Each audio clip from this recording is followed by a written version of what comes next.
Hi guys, this is Jeff at Slavens Racing. This video is about 24 Rekluse X clutch that I'm going to put in my, or that I'm putting in my 24 KTM 500 XWF. This also applies to the EXC, the Husqvarna, similar models, the 501, 450, standard or S, doesn't matter. Actually, all these tips apply to pretty much any of the Rekluse, any of the KTM, Husqvarna, or gas diaphragm style clutches.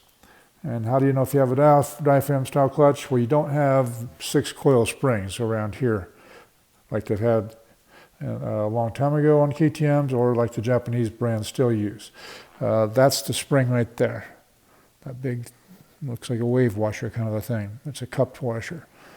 That's the clutch spring. So if you have that style clutch, these tips apply. All right, so I've already got the new clutch in here. You can see this is the Rekluse EXP 4.0. And this is one of the first ones out that they got to me early on so I could do some testing with it. Anyhow, before you take out the old clutch plates, so I always reach in there with a tool like this. I use 2 of them, and I get down in here and I pull the whole clutch pack out. So I use one tool here, one tool up here, and I pull the whole clutch pack out at once. But you got to be careful when you do that, because these pins, no matter if you're pulling them all out at once or one plate at a time, it doesn't really matter. These pins here tend to want to come out. And that's fine, because you can easily put them back in, but the problem is if they come out when you don't want them to, is they're going to fall down in here and cause you a big problem on getting them back out of there. Sometimes you might be able to retrieve them with a magnet. Other times you might have to pull the whole clutch primary cover off, which is this cover. So let's avoid that pain in the butt and just remove these pins. So you can just grab them with your fingers and pull them out. So there it is.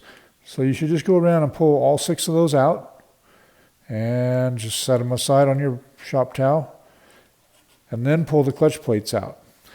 All right, then before you put the new clutch plates in, they'll come with the Rekluse kit, just put in 2 of them. Put in one up here and one down here, or there and there, wherever, just 2 opposing pins, and put all the clutch plates in there, because you can still, in the process of dropping in the plates, you might jiggle them around, maybe take the plate out because you didn't think you got it seated in there quite properly or something.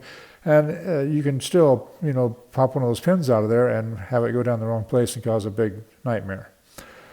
All right, so after you've got all the plates in here, then put the rest of the pins in, and they just slide right in.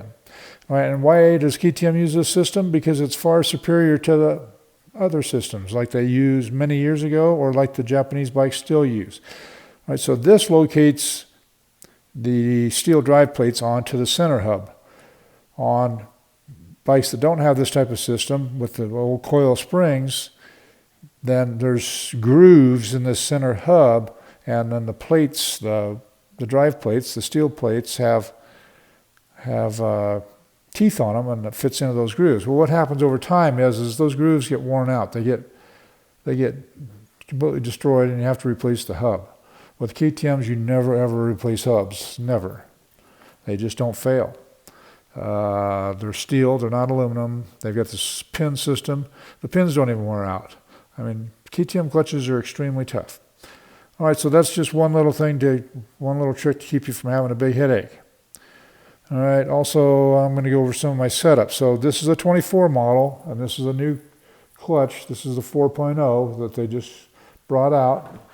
And so I don't know for sure what springs I need to have in it. And when I say the springs, I'm talking about the ones in the EXP. This outer ring here that expands with centrifugal force, this is called the EXP, and this is an EXP 4.0. Right, for the springs for it, there's 1, 2, 3 on this side, and then there's 3 on the other side if you flip it over.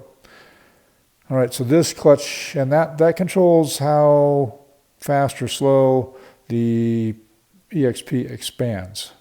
It's got to do this in order to lock up the clutch. And I want it to do it quickly because I want it to engage at a low RPM when I'm accelerating, and I want it to stay engaged when I'm decelerating. I want it to stay, for that clutch to be engaged all the way down to idle when I'm coming down a hill. If your clutch is freewheeling on you while you're coming down a hill or any other similar situation, then to me that's a bad setup. Because once they're freewheeling, you've lost control. And so on this one, since this is the first one I put in, I've not installed one of these before, this exact clutch on this exact bike. I'm just making an educated guess on what it needs for springs, because I always like the low engagement springs. All right, so from the factory it came with blue on both sides, so 6 blues. I left one side blue and I've changed the other side to silver. Silver is a softer spring that allows the clutch to expand quicker.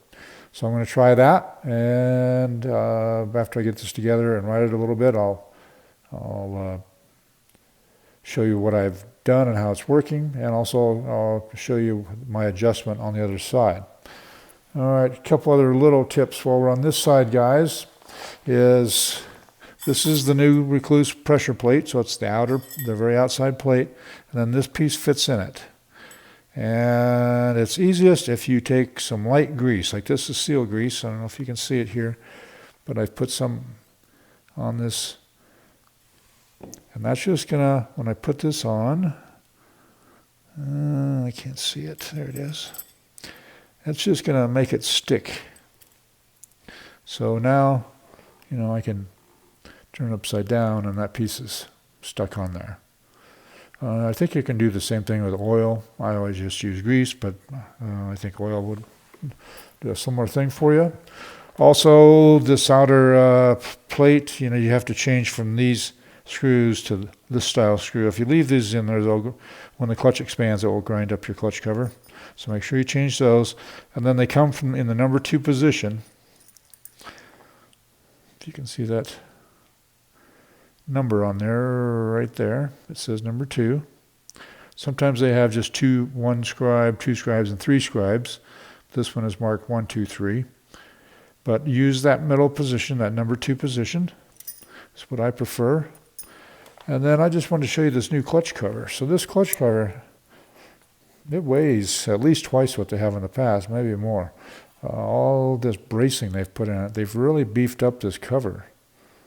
Not sure why they went to that extreme, but it's a lot stronger than it used to be, I can tell you that. So let's see, there's the old clutch over there. You can see you removed pretty much all those pieces.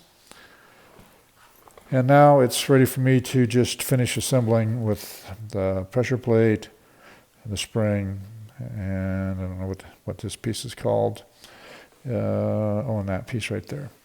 So anyhow, on Rekluse clutches, I don't do Rekluse installation videos because the Rekluse manual that comes with the clutch is very good. It's got very good detailed instructions on how to install the clutch, and then they've also got excellent videos on how to install the clutch. And their videos are better than what I can produce. I mean, I just don't have the time or the desire to waste a whole day making one clutch video. I'm just not doing it. I prefer to spend my time riding or doing a lot of other things. So I really would appreciate if you just watch their video. It's very good. And I learn better by watching videos than I do by reading, but whatever works for you. Their manual's great, their videos are great. So this video is just about tips. That's it. How to set it up and how to save yourself some headaches. All right, guys, so I'm going to finish putting this together. So stay tuned. I'll be back in a little bit here and give you an update on how this all worked out.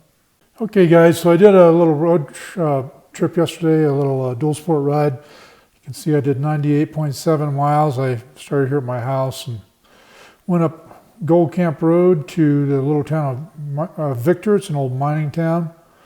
And I had a pretty mediocre burger up there and kind of cruised around the town a little bit, talked to a few people, and went and found their new troll wood display that they have up there.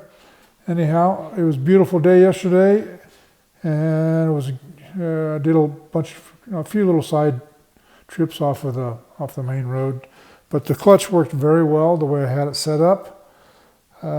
Today, yesterday was beautiful. Today it's snowing, typical Colorado. So that's why I'm inside here.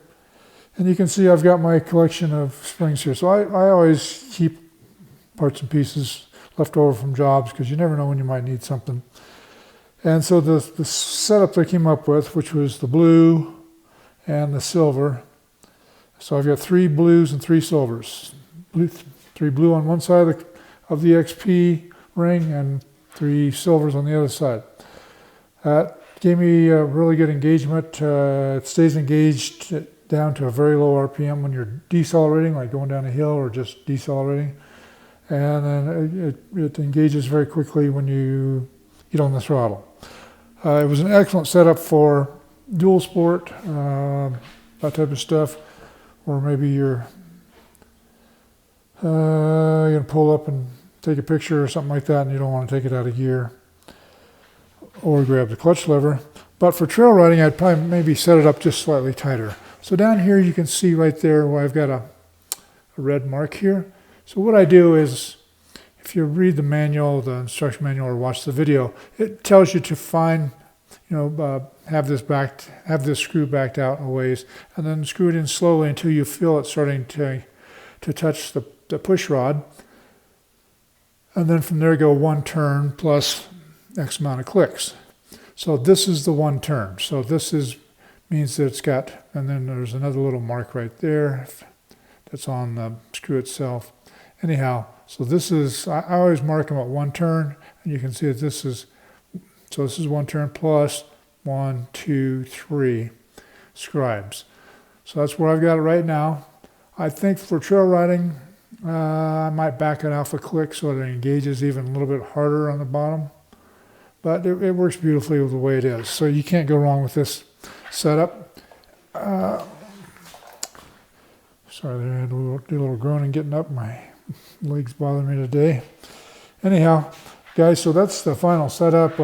Basically 100 miles of testing on this new setup. It worked great. I did some first gear stuff on it, climbed a few little things. I also did a bunch of 4th and 5th and 6th gear, running it hard, revving it, and seeing how the clutch engaged and stayed engaged during that. So that's the setup, guys. It's ready to rip. We've got these 4.0 Recluses in stock for the 24 models, and we've got 4.0 upgrade kits for the 23 and earlier models. If you've got like a 3.0 model clutch, you can upgrade it. It's a pretty inexpensive upgrade. All that information is on our website, slavensracing.com. And then I'll put a link to these springs page where you can purchase these springs, because this is what it comes with, is what's in that bag. So there's no silvers in there. So you just need to buy 1 of the silver kits, because it does, like I said, it's already got the blues in there. And the kits are cheap. I don't know what the price is, but they're very inexpensive. And also in the description section on that page at slavensracing.com,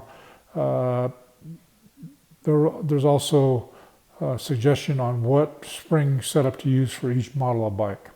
And I'll put this bike on there, so in case you forget.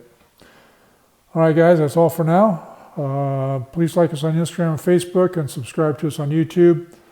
And give us a shout out once in a while. Stop by the store if you can.